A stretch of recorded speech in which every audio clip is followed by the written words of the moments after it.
Hello and welcome to the Big 7 Stories for the Week in Nigeria on Wells Television. For one reason or the other, you must have missed one or two stories that played out in the course of the week. The Big 7 Stories is here to help you understand, keep you abreast of at least the top 7 stories that made the rounds in Nigeria for the week. But before we dive straight into the headlines and the body of the stories for the week, do me just one favor. Click on the subscribe button and of course turn on post notification so that whenever we drop a new video, you will be the first person to see it. From politics to the economy to governance and national identity, Nigerians have had plenty of things to talk about this week. And on the program today, we're going to examine the headlines, the controversies, and the implication for everyday Nigerians. So come on board.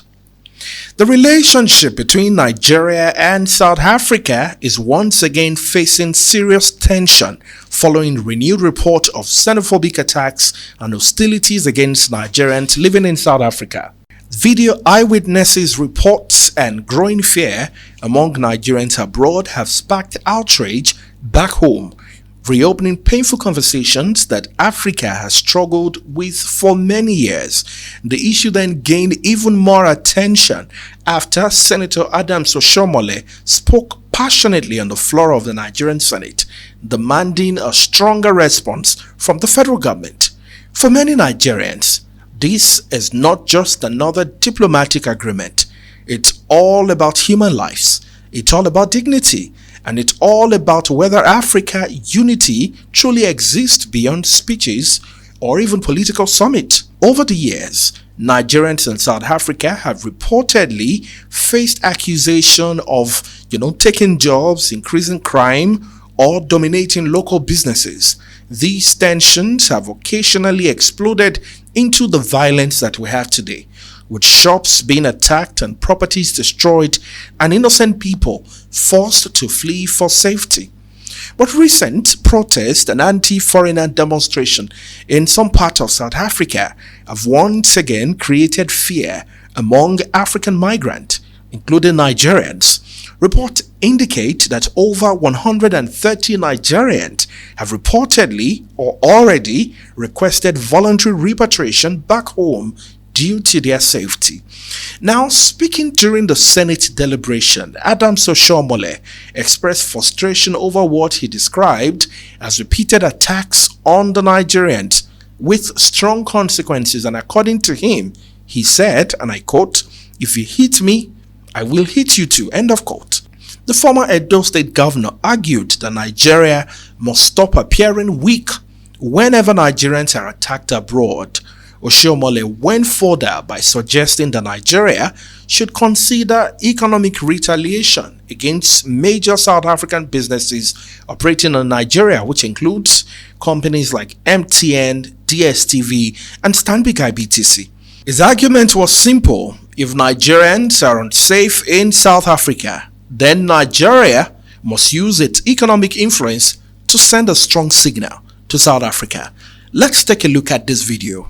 For me, sir, I didn't come to the Senate to lament what is not right. And I know that in diplomacy, there is the law of reciprocity. What are the issues in South Africa? The president of South Africa did campaign openly that foreigners were taking the jobs that South Africa people could do. That is why his hands and his legs are tied.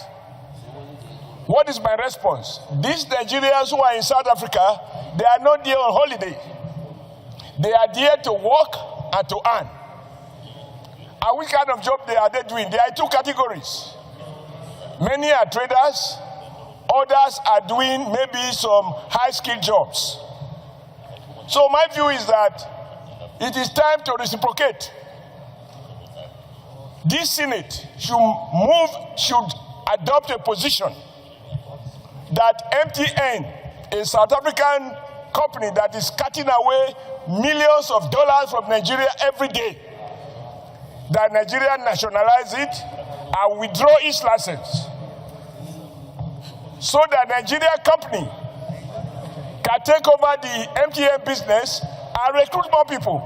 Those coming from South Africa will find good jobs working with the company that will replace MTN. And I know that South Africa president has interest in MTN. The second is that we ask the Minister of Communication of the federal government to revoke the DSTV, which is also a South Africa company that is cutting away millions of dollars, even abusing, resorting to practices that will not even be accepted in South Africa. I don't want this Senate to be shedding tears to sympathize with those who have died. We didn't come here to shed tears, and I'm not going to shed tears. If you hit me, I hit you. I think it is appropriate in diplomacy. It's an economic struggle. What the black South Africans are saying is that Nigerians are taking their jobs. Okay, Nigerians, come home. I take over the job of MTN. Nigerians, come home. I take over the job of DSTV. On social media, frustration continues to grow, with some citizens questioning why attacks on Africans by fellow Africans continue in a continent that considerably preach unity and brotherhood. Now, the question is, are African countries truly united?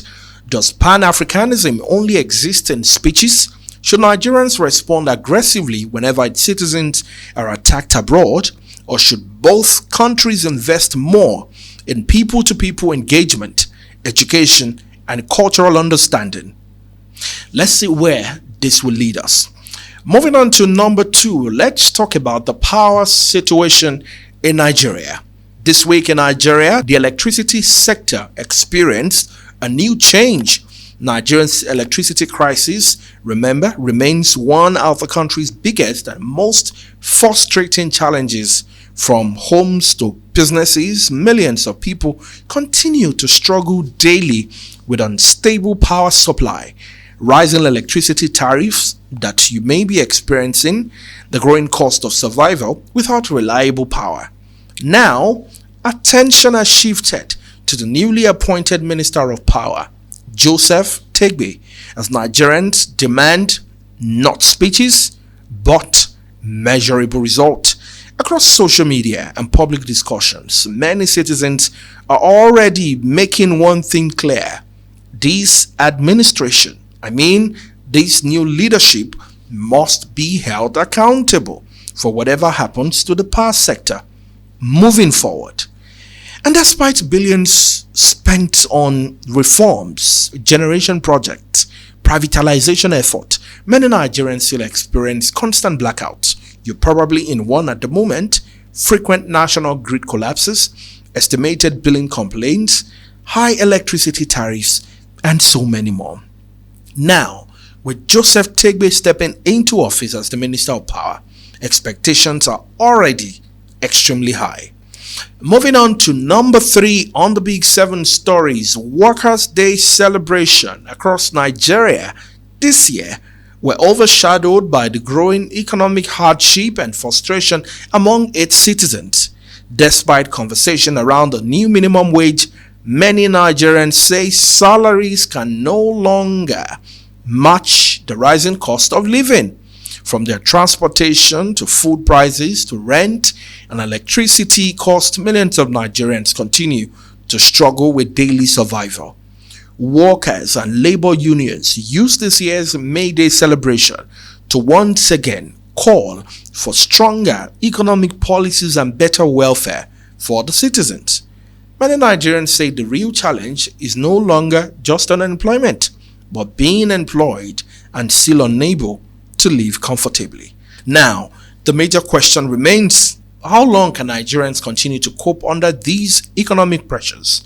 While government officials promise economic recovery, many citizens say they're waiting for the real improvement they can actually feel in their daily lives. Each year, this moment reminds us not only of how far we have come, but of the battles fought and the price paid for generations of workers. This year's celebration is a milestone, a reaffirmation of our collective strength, and a renewed opportunity, especially as we approach 2027 general election. to boldly envision a new deal for Nigerian workers and to recommit ourselves to building a stronger, fairer, and more just nation. There is a fundamental truth that must never be forgotten. Workforce remains at the very heart of every industry, every economy, every success. Without workers, no wheel can turn. Without workers, no nation can be built. Number 4 on the big 7 stories for this week. If you're enjoying this video, thank you for watching. All you need to do is to subscribe to this YouTube channel at Wells Television. The subscribe button is just beneath the video. Click on the like button and of course share your thought on the video. Follow us on Facebook at Wells Television and remember to share. The former president, Goodluck Jonathan, is once again dominating political conversation ahead of the Nigeria's presidential election. Surprised? Well, although no official declaration has been made, growing speculation about a possible return to power is already generating mixed reaction across the country.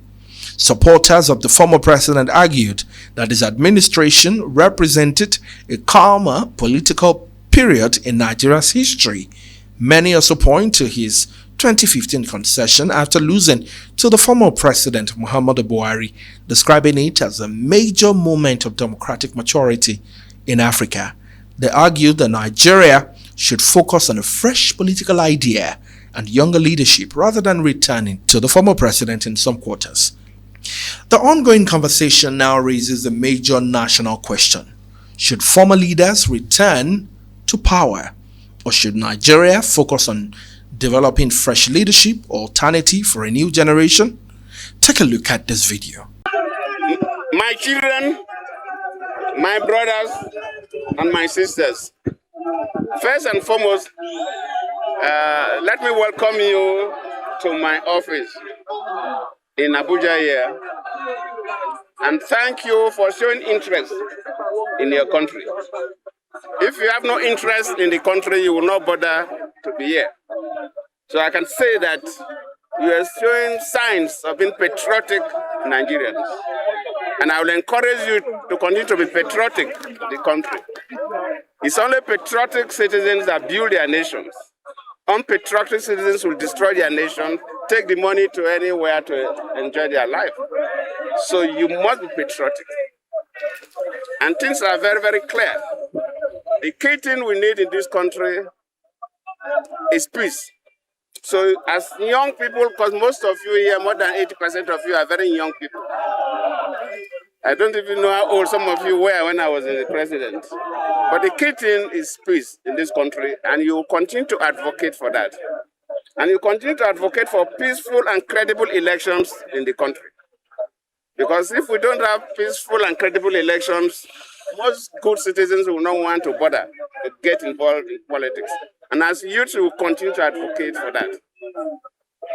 It's very dear to us, peaceful elections. And indeed, you, as young people, must continue to be fully involved in the electoral processes, especially your right to vote. Number 5.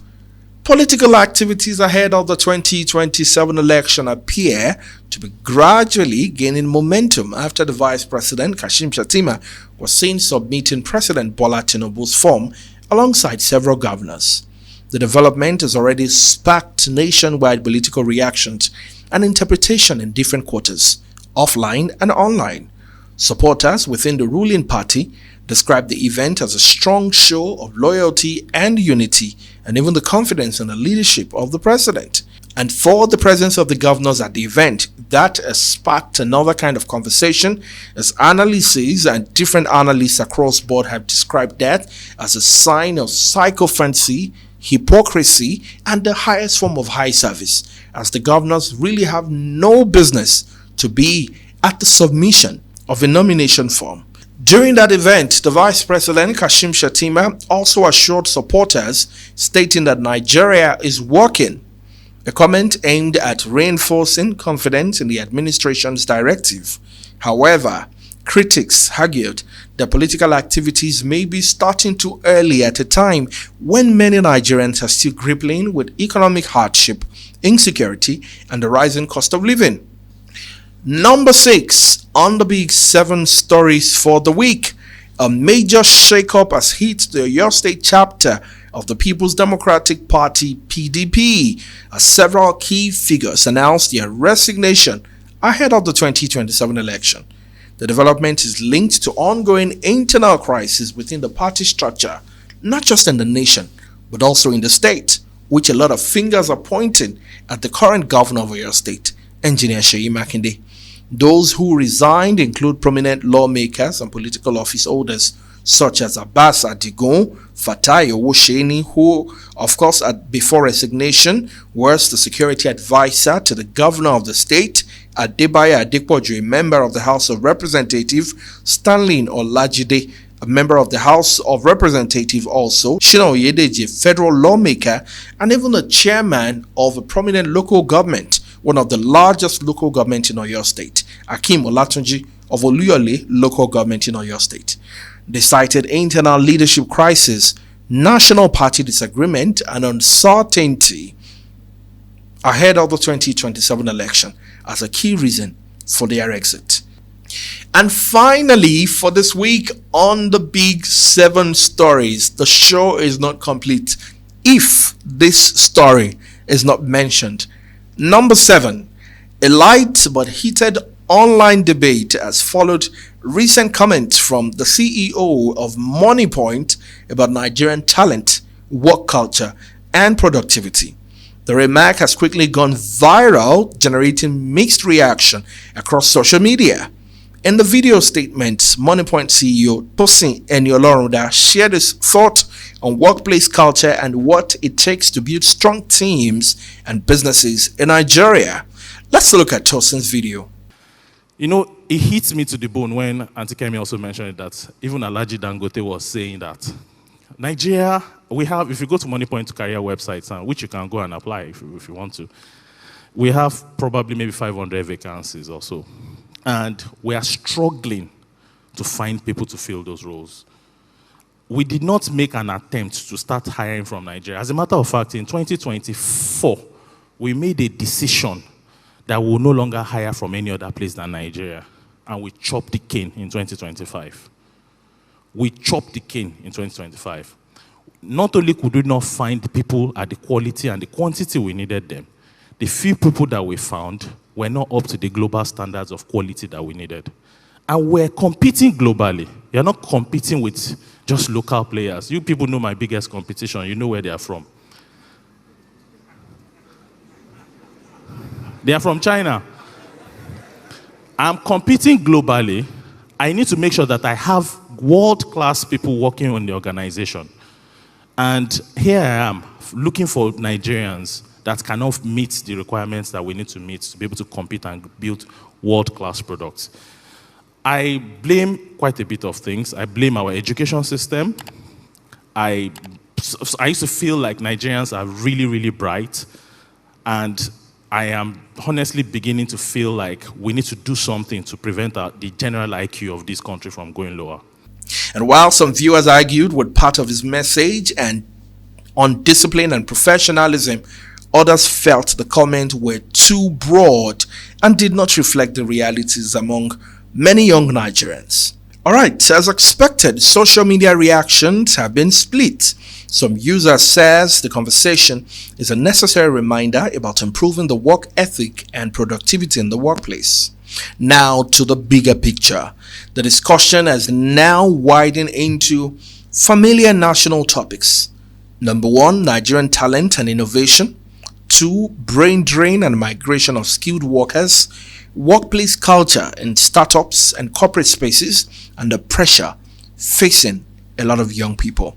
For many observers, the movement has become less about controversy and more about reflection on how Nigeria's talent can be better supported, developed, and retained in a competitive global economy. And that wraps it up on the big 7 stories of the news for the week. These stories continue to shape conversation across homes, the workplaces, political spaces, and social media platforms across Nigeria. What are your thoughts on these developments, and which of these stories concern you the most? Join the conversation across all our social media platforms. You can use the comment section on YouTube or also the comment section on Facebook. Remember to subscribe to this YouTube channel, Wells Television, and on Facebook, Wells Television. One thing you can be very sure of: you get busy with your work, do all that you need to do, and I will be back again next week to take you through the top 7 stories of the week so you don't miss anything. That's my job, right? I'll see you in the next one. My name is Ayo. God bless you.